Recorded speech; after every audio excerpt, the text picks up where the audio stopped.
My father grew up on an Indian reservation in South Dakota. It is a place with few trees and even fewer people.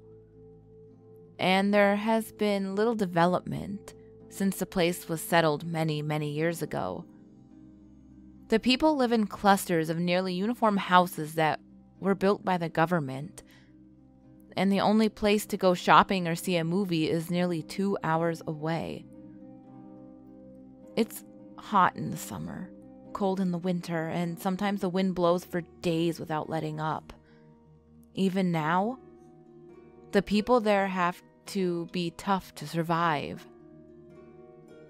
You look out for your friends, you help your neighbors, and you don't forget your family.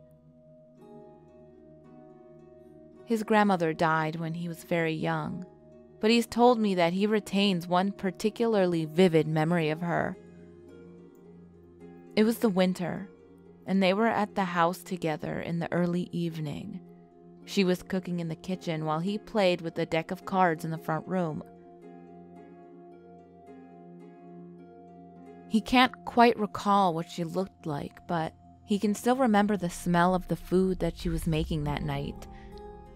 It's funny how memories work that way. His parents, grandfather, and 2 older sisters had caught a ride into Rapid City to buy some supplies before the first big storms came through. So it was just the 2 of them. She went on cooking and he went on playing with those cards until he'd lost track of time, and it was pitch black outside. There was a knock at the door. Not a loud knock like the police, or the friendly kind of knock that a neighbor uses when he's stopping by to borrow something. Just a slow, quiet tapping on the door. Tap, tap, tap, just like that. Naturally, he figured his family had made it back from the city, so he went right over to let them inside. Before he had the chance to reach the door, his frail, elderly grandmother grabbed him by the arm and pulled him away, like he was a rag doll. "Never answer the door at night," she told him, covering his mouth so he couldn't say anything. He could feel her arm trembling. There was no more knocking, but my father couldn't shake the sense that there was someone familiar standing on the other side of that door, wanting to be let inside. When she finally let go of him, he asked her why she had stopped him. "Sometimes the dead try to come home," she said. There were tears in her eyes. His family didn't return that night, and there was no phone service, so they couldn't call. When they made it back the following day, he learned that his grandfather had died of a heart attack during the trip. My father never said anything about the knocking, and neither did his grandmother. It was like it never happened. His grandmother wasn't the same after that, and followed her husband to the grave just a few months later. My father was 6 years old. It was much later when my father found himself alone at night during a particularly bad winter storm. The wind howling outside and the rest of his family stranded miles away. They had gone into the city that morning and wouldn't be able to come back until the storm let up and the roads were cleared. Eventually, electricity went out and the only light came from the stove they used for heating. The worst part of the storm lasted a few hours, but finally it got quiet again outside as the wind slowed and the window stopped rattling. Then the knock came again. That same tapping at the door from years before. Like fingers, just barely brushing against it. My father couldn't bring himself to look out the window to see if anyone was standing outside.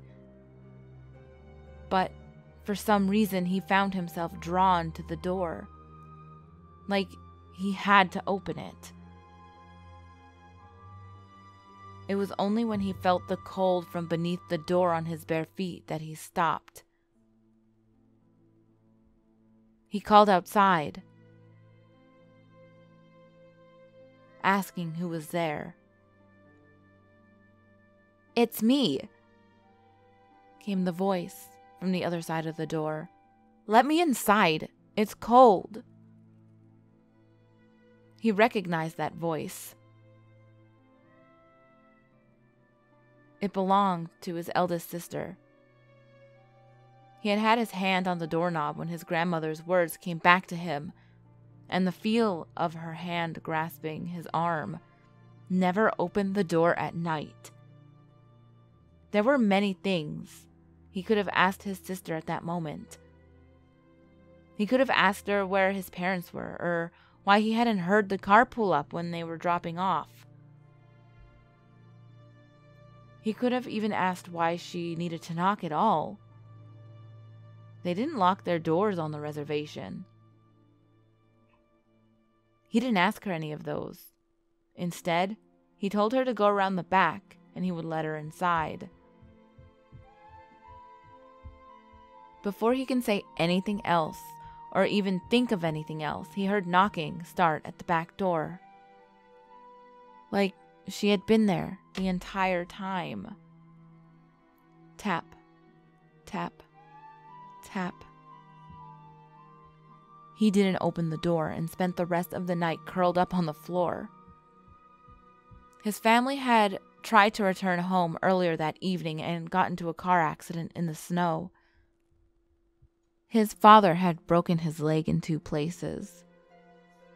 His eldest sister, she died, mangled in the wreck.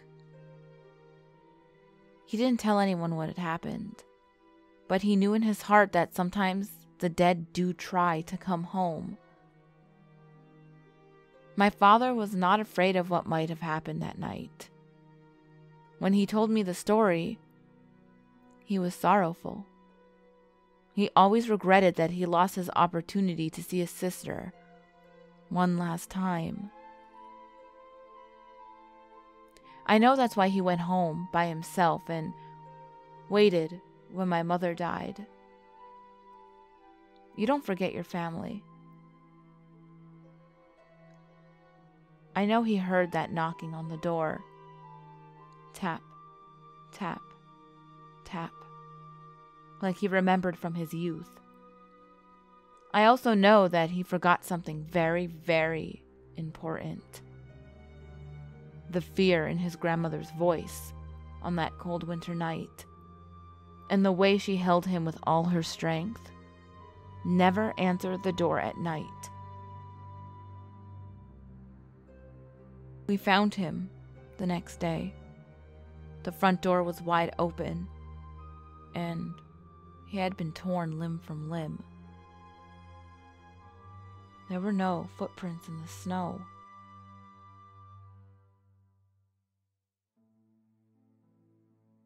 Hey ghouls, another semi-short one, but I was really interested in it and I really like it. I was actually waiting for it to turn out to be like a Wendigo or something, because they were talking about how they were on like a Native American reservation and stuff. So I was kind of waiting for that. I guess you're just supposed to leave it up to your imagination on what you think got him. So I don't know. What do you think? Do you guys think it's Wendigo or do you think it's something else? And if you think it's something else, let me know in the comments, because I'd really like to know what you think. As you can tell, I am back on my normal schedule. It just took me a little bit to finally, get the hang of working, full time and doing YouTube. So I appreciate you ghouls for being patient with me and allowing me to figure out how to, get my shit together, for lack of a better term.